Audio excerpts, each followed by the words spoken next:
pattern with our bullets. We highlight at the starting point with a question that TGA, see that myocarditis is a rare and mild side effect. We just ask a simple question. And it counters what the rest of the country have been told, because we've been getting our information and processing that in a very rational way. The large parts of Australia don't process information in the same way we do. They first have to get it what they think is from a credible source in their mind. Where for us, the equivalent situation, this is somebody from a scientific background standing up in front of a camera and saying that this is the science. It just doesn't cut it for us.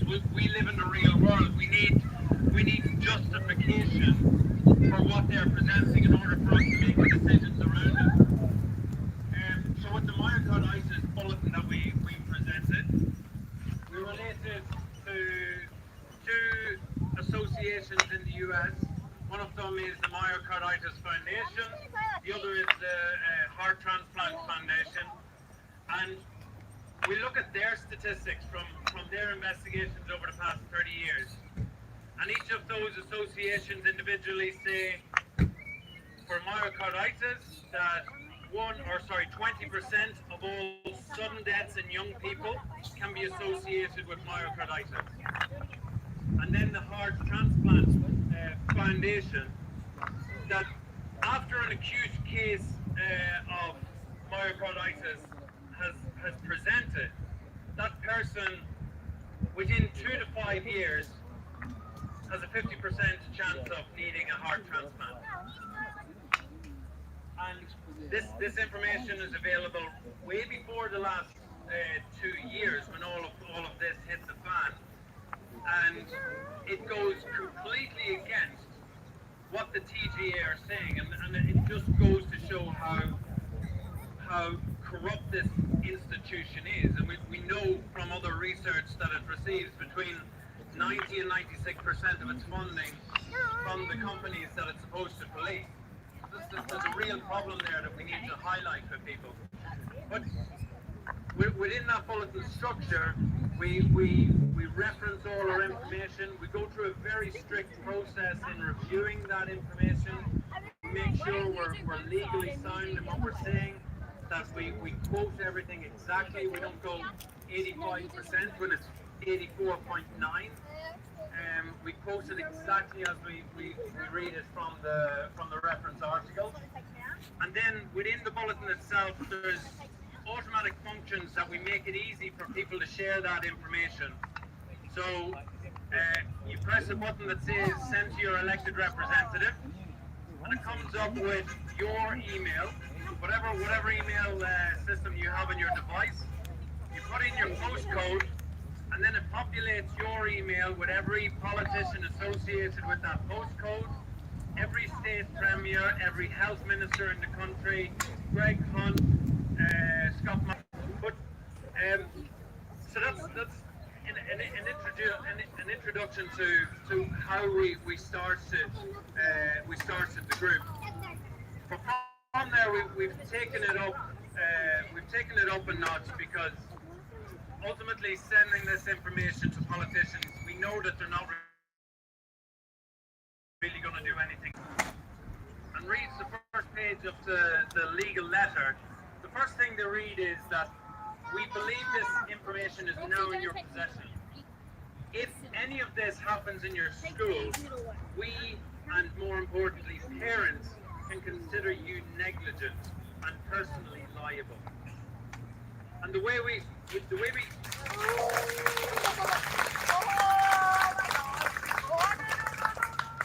get this information out is by registered post. And in Victoria, we're doing it for every single school.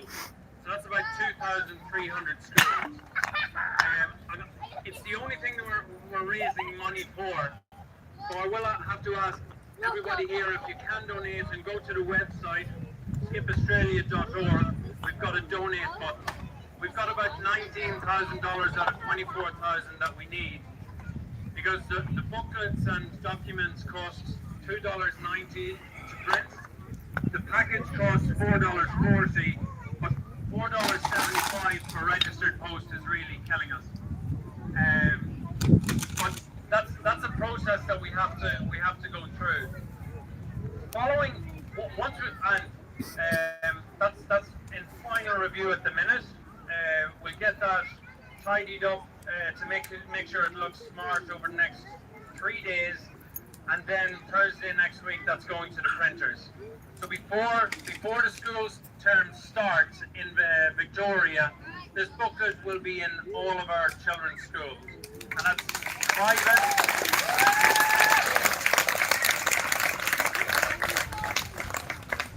So that's private schools, public schools, faith-based schools, every single one of them. What we're going to have to do at that stage is really take advantage of these fantastic communities that we're creating. And I've just travelled for the past 2 weeks. I've driven around Victoria intentionally to meet as many groups across the state as I could, because this is where we really need to fight back. You know, protests in Melbourne are fantastic and they give us support, but where we need to grow is within our communities, and this is where we need to fight back. What we're going to be asking people to do is, when we send out a bulletin related to the Schools on Notice booklet, we'll also have a list of questions for the principal.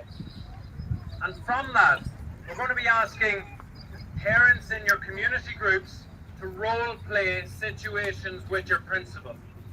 We've spent the last 2 years getting these groups together. Now we have to actually use them.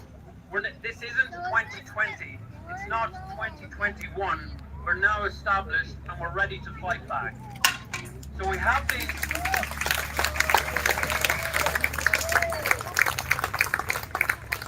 So when we role play these scenarios, when we have these lists of questions, what we're doing is we're giving each other confidence, and I'm happy to go in and tell a school principal exactly where they broke the law before Christmas, and I'm comfortable backing that up.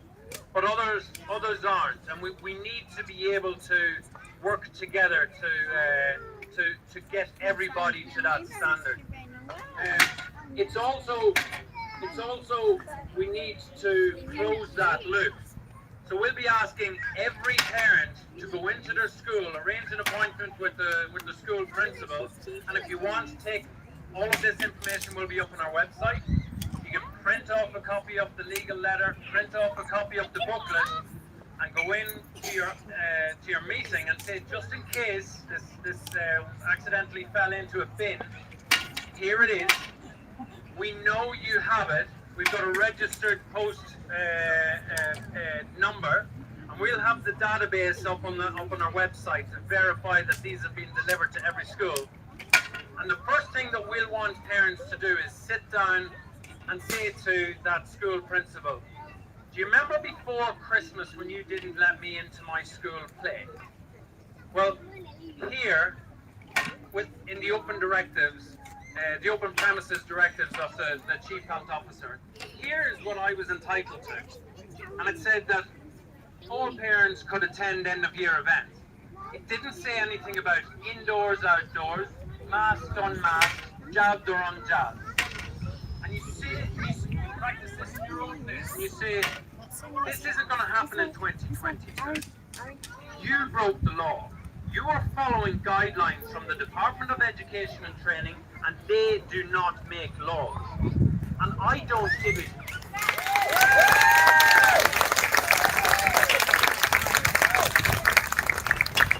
And we say to them, and we have to be this blunt.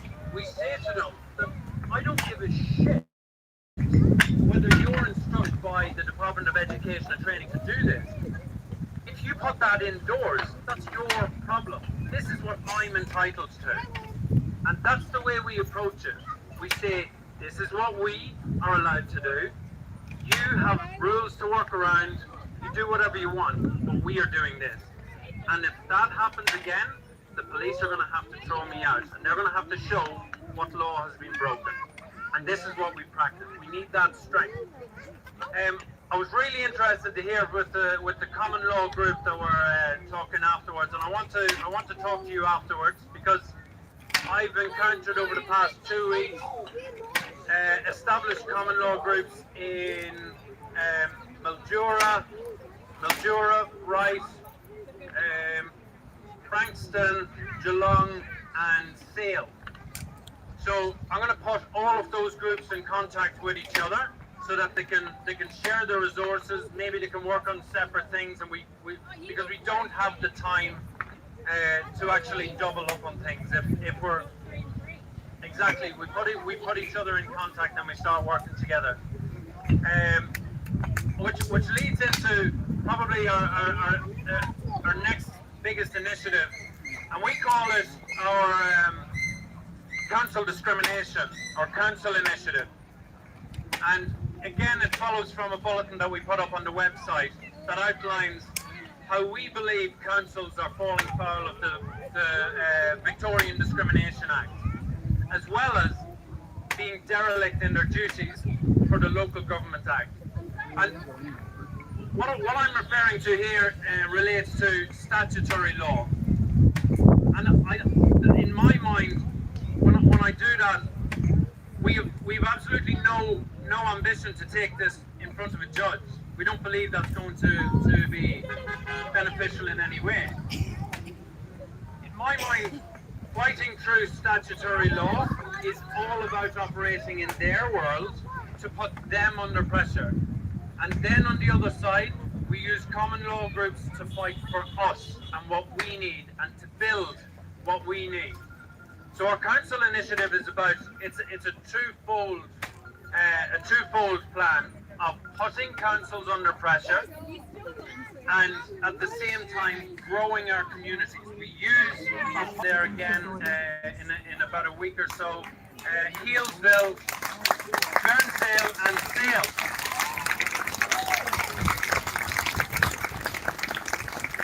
And again, it is what we can do at a community level to actually put pressure on people. And when I'm going around driving in groups, we just want people involved at the community level. And more than that, we need you to be able to talk to each other. So up in Mildura, I encountered 3 separate groups that didn't know they existed in the same town. This is what we need to overcome. And we want people to use that council initiative as a focal point in the street for people to be able to connect. So, do you want to hear about how I think the council are falling foul of the Discrimination Act?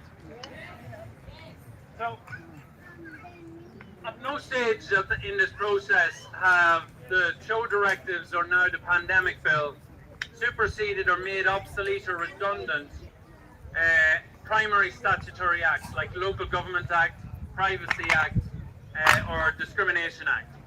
What we've seen is how broken everything is, and how this statutory system is completely top down, saying that this is a rule, and if you break it, you pay us a fine, where there's very little opportunity to fight back. And there's a clause in the Privacy Bill that says, or Privacy Act, that says in a health emergency, we can actually take away your privacy. So essentially, the Act in that case, in some circumstances, is no good. But it hasn't gone away.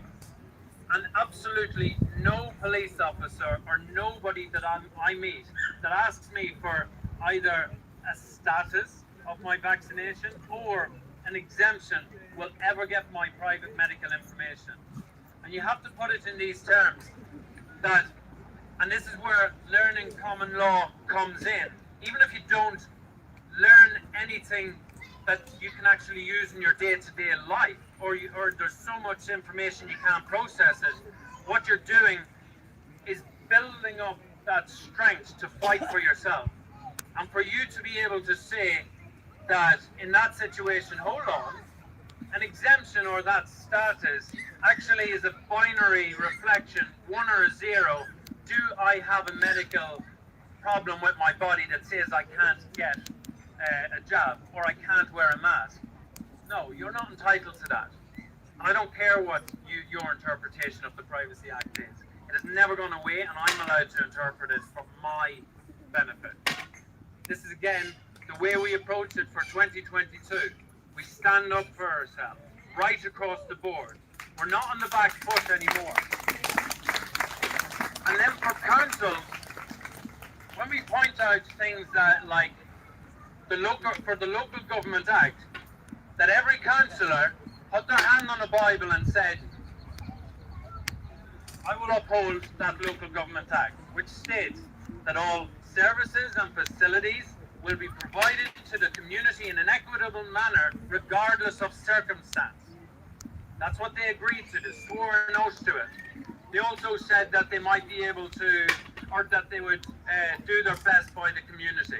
And maybe in a pandemic situation, they think they're justified, especially in the start of 2020. But again, we don't take that for an answer. We point out things that, like, you're the ones who are derelict in your duty here. You're the ones building up hate and discrimination in the community. And you're the ones who are actually getting children drowned in Victoria. And you have to justify this, not us. Remember, we're not interested in getting this in front of a judge. They just need to be able to stand by what they're doing. And within our council's bulletin, we point out, again, these are government figures, like Saving Victoria and the Department of Education and Training. And it said that in 2019, the amount of children in Victoria getting their swimming certificate was around 20,000 children. In 2020, that dropped to around 4,000 children. In 2021, 25 children under the age of 15 drowned, and that is a 30-year high. And it's a direct correlation to when swimming pools were closed, when schools were closed and swimming lessons were cancelled in schools, and when this 5K limit came in so people couldn't go to the beach. This is all a direct result of the measures that the government are putting in place, and for us, at a shire level, the rules that the council are putting in place. And this is what we need to push home. And when they give us this frankly bullshit feedback that they're just standing by and implementing the pandemic bill, we don't take that. We say, look, I didn't ask you about that. I asked you how you can justify being a dereliction of your duty, and as a collective, how you can justify 25 children drowning across the state. This is what we push home, and we fight back on. With the Discrimination Act, Victorian Discrimination Act, we point out in two ways, and again, it's not for us to decide, it's not for them to decide. Ultimately, it will have to be a judge, but they're the ones putting in rules that are ending up in children drowning. We say that, let's say in my case, I've got a 7-year-old and a 9-year-old. They can't go to a swimming pool on their own. They need an adult supervision. And if I'm prevented from going into that swimming pool, my children can't go in. And that's indirect ageism, because those children are just not old enough to go in on their own. But remember, the Local Government Act still exists, and it says facilities and services to every member of the community, regardless of circumstance.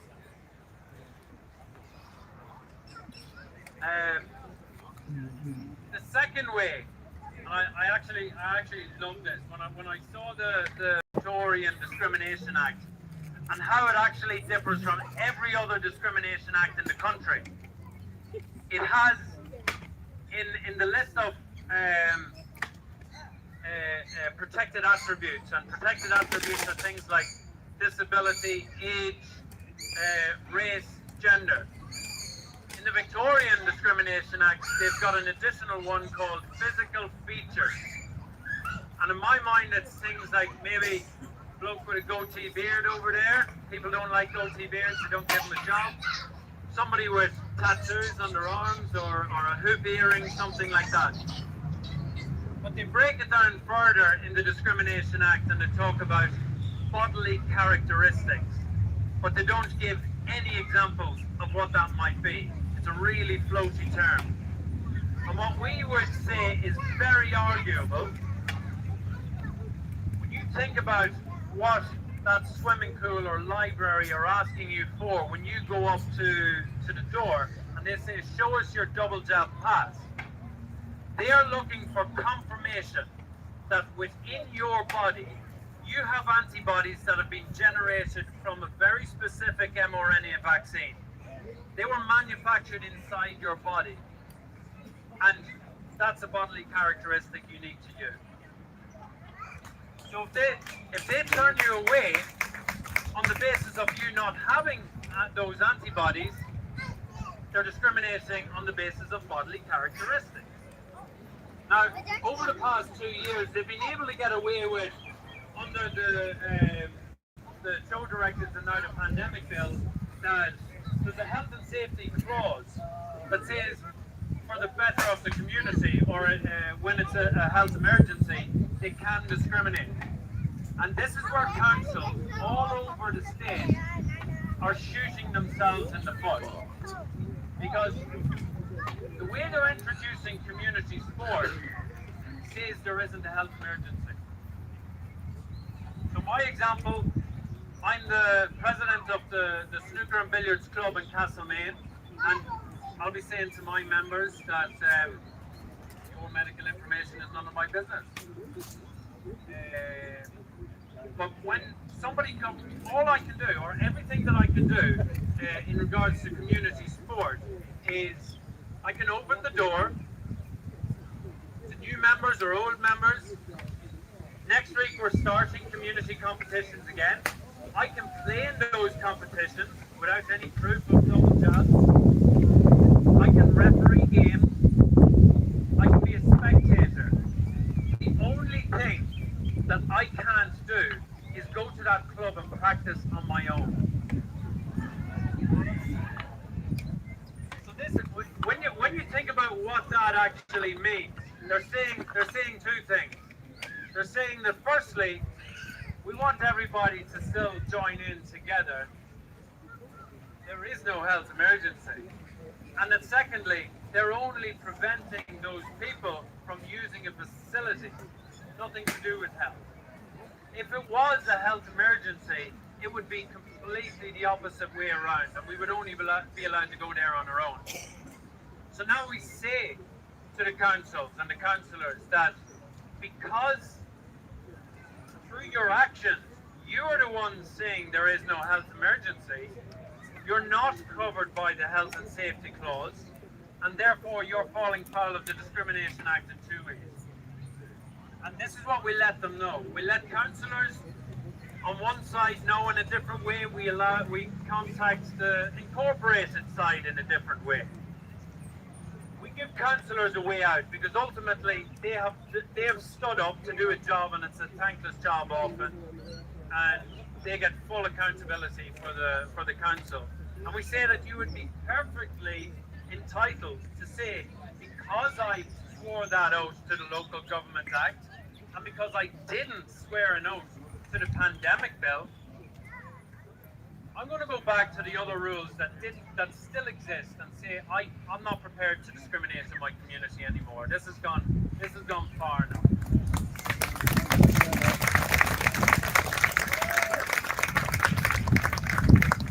And then for the incorporated side of the council, we pile on pressure because they're the ones with all the power, and I'm seeing it in the north. All they worry about is water and their farmland turning into dust bowl. And they've got signs all over the place appealing to councillors and politicians for help and representation.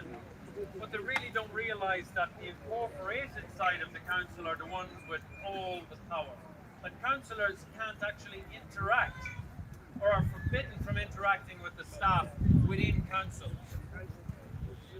They just go, do their job, point themselves onto on a bunch of committees, but the day-to-day running of the Shire and Council belongs to the incorporated side of the council. And this is what we need to change and pile pressure onto at a community level. Again, we use the council initiative to get everybody acting and piling pressure on the council. So on our website, we've got guidelines, we've got questions. All you have to do is copy and paste, send them, make complaints to your council, and they have to answer. If they get a complaint, they're not like a private business. They want to behave like a private business, but they have to answer because they're still under the Local Government Act. We email them, we phone them, and we absolutely bombard them with correspondence. We arrange to go to our monthly council meetings, and don't be fobbed off that you can't go. You can go. Look up the rules and see that you can go. Say that your internet is crap at home, so you want to go to the meeting in person. And then outside, we do what's important to us for bringing our communities together. And we have posters on our website. Angela and a couple of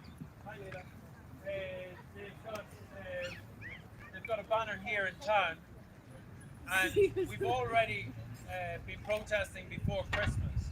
Up on our website, we'll have lessons learned and about how you can interact with the public, asking them questions when they start getting aggressive, and they can't stand it because they can't shut you down. They can't turn you off or report you to Facebook.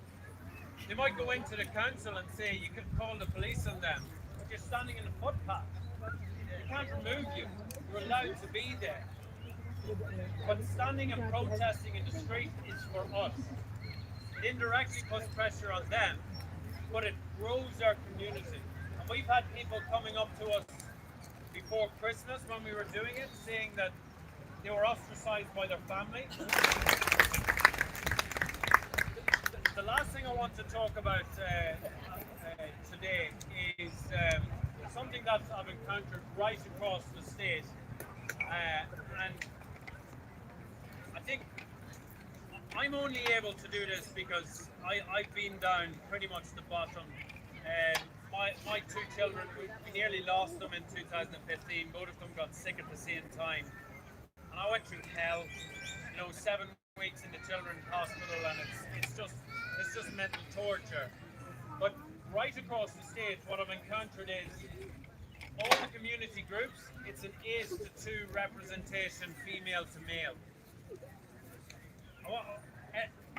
All the men here and wives who might have or people who have men at home that they know are struggling with this.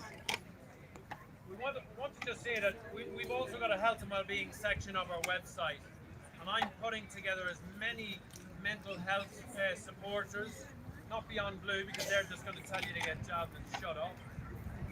We're putting in place and connecting groups that will help us, and we've got 2 or 3 people or groups that are specifically geared towards helping men and mental health.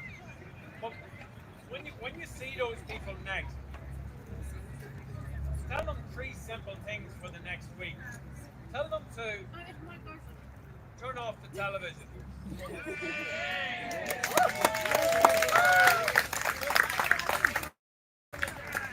Turn it completely off, and if they want, cancel their subscription to Netflix. This is what they want. They want us isolated. They don't want us coming together like this in the community. The second thing is, stop looking at your phone for footy tipping and stuff like that. Just put it to one side.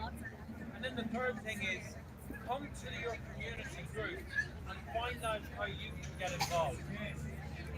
And they might say that they're not ready for that, or that they don't know how they can contribute.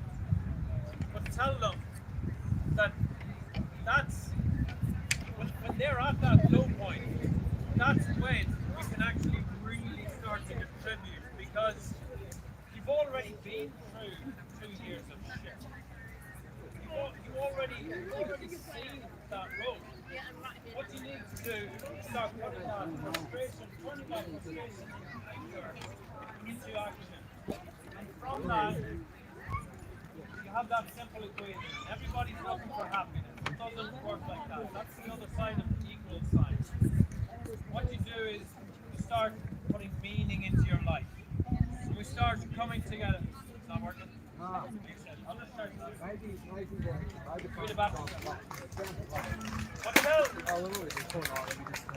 Tell these people to just get involved. And the first part is to come together for support. You don't have to do anything that first week or 2 weeks. Just come together and start talking to each other. And one of the other things I'm doing with this trip, so I'm putting the common law groups in touch with each other. I'm also putting health workers and medical workers towards a group that we're associated with called Health Alliance Australia, who are trying to build a parallel system to APRA. So anybody that is involved with health, come to me afterwards and we'll start directing you because they need numbers. Yeah. Another thing that I'm doing is connecting farmers and agricultural workers. And I'm not intending to do anything with them, it's just that while I'm on the road talking to people, I want to be able to put them in one place so that they can talk to each other, firstly to get support and then start fighting back. So in the medical, well, we've got a reciprocal agreement set up with Health Alliance Australia,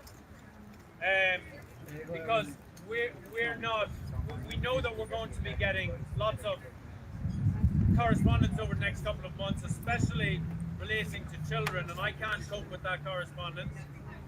So we have a reciprocal agreement set up with them. They don't have to build what we build, and they get to use our platform to put their message out, and we give them credit for their work. At the same time, all our health queries or medical queries, we can direct towards medical professionals who are on our side. So we can start actually getting our own medical advice.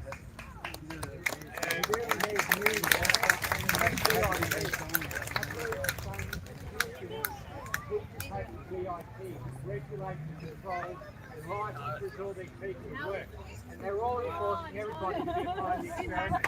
But they don't advocate it anymore. We have rights not to be medicated by regulatory bodies. They control places for schools and hospitals and doctors.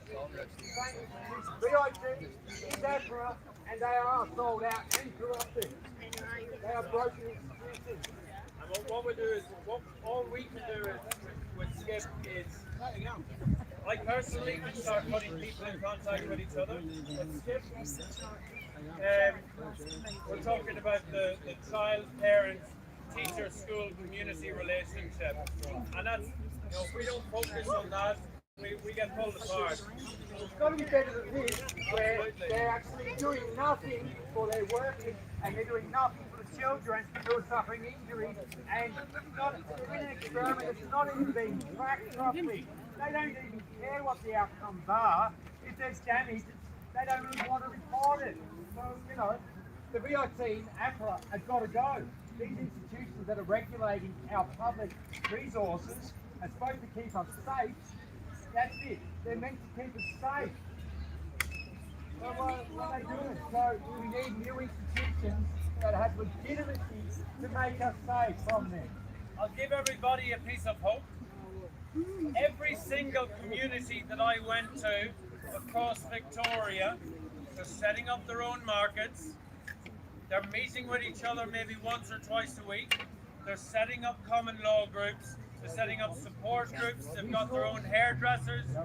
We're setting up our own parallel economy. And we're putting ourselves in a position where if you want to put us on the other side of that fence, fuck it, we'll have a party.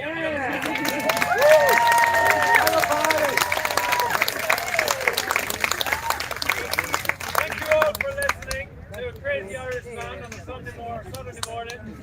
And if you can donate to the website, please do. And if you want to, or if you have any questions, I'll just be over here. Thank you.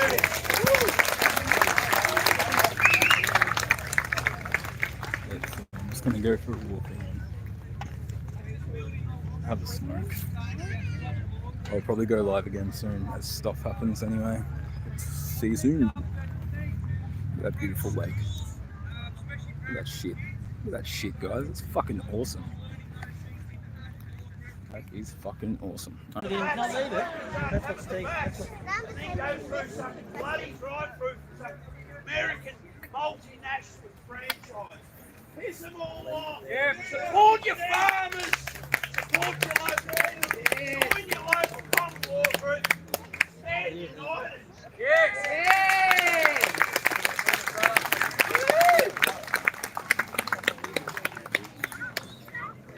Together, united, we'll never be defeated.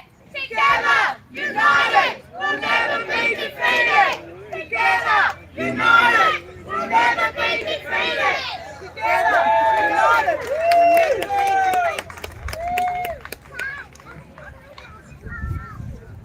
defeated. So after we have a little talking, we are going to go for a walk around the lake.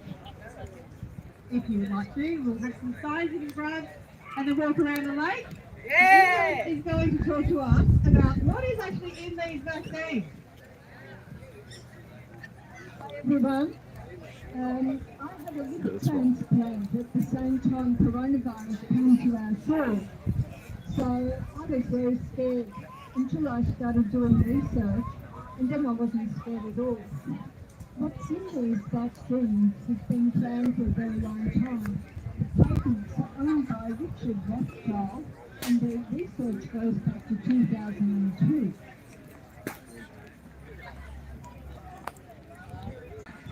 Okay, so apparently we're all going for a walk around the lake. So you might as well go for a walk with us.